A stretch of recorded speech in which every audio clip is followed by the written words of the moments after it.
ఇది కూడా తెలియదు. నా సజెషన్ ఏంటంటే మీరే ఒక ప్లాట్ఫామ్ క్రియేట్ చేయండి. ఇక్కడ సినిమా అదే క్వశ్చన్ అడిగితే 100 రూపాయలు ఇచ్చినట్టు ఇక్కడ తీసే డైరెక్టర్కి ఒక్కొక్కరికి 20 మంది 30 మంది లేకపోతే నా ఫోన్లోనే 600 మంది ఉన్నారు. నేను 600 మందికి ఒక స్టేటస్ పెడితే వెళ్ళిపోతుంది. సేమ్ అలాగే మీరు ఒక ప్లాట్ఫామ్ క్రియేట్ చేయండి. ఆ ప్లాట్ఫామ్లో ఎలా ఉండాలి అంటే ఒక డైరెక్టర్ కానీ ఒక సందులో కుర్రోడు కానీ ఒక వీడియో తీసుకుని వాడి స్టైల్లో వాడు తీసుకుని అది అప్లోడ్ చేస్తే వాడి ఇంత ప్రైస్ పెడతాడు టికెట్. ఆ సినిమా వాడి చూసుకున్నా సరే డబ్బులు కట్టి అంటే 100 రూపాయలు కదా 10 రూపాయలు పెట్టండి. 10 రూపీస్ టికెట్ అన్న ఉండేది కదా ఇదివరకు. రెండు సార్ రెండు ఒక ఆప్షన్ అనేది క్రియేట్ చేయాలి కదా. అలాంటిది ఏదైనా చేస్తే తప్పితే డబ్బులు అనేది రావన్న ఉద్దేశం. ఇప్పుడు ఓటీటీలో మీరు ఎన్ని సినిమాలు చూస్తున్నారు?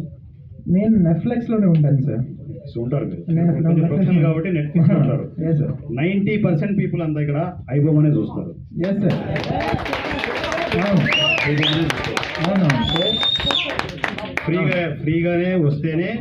ఫ్రీగా వస్తే ఫినాయిలే అవుతాం మేము.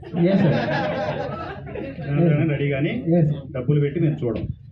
చూసేది ఎవరు అంటే ప్యాషన్తో ఉన్న వాళ్ళు, ఆర్టిస్టు టెక్నీషియన్లు ఉంటారు. వాళ్ళు ఏంటంటే ప్యాషన్తో ఇలా చేసిన వాళ్ళకి ఫోన్పేలు ఇవన్నీ గూగుల్ పే చేస్తుంటారు. అది సినిమా జరుగుతున్నాయి మన దగ్గర.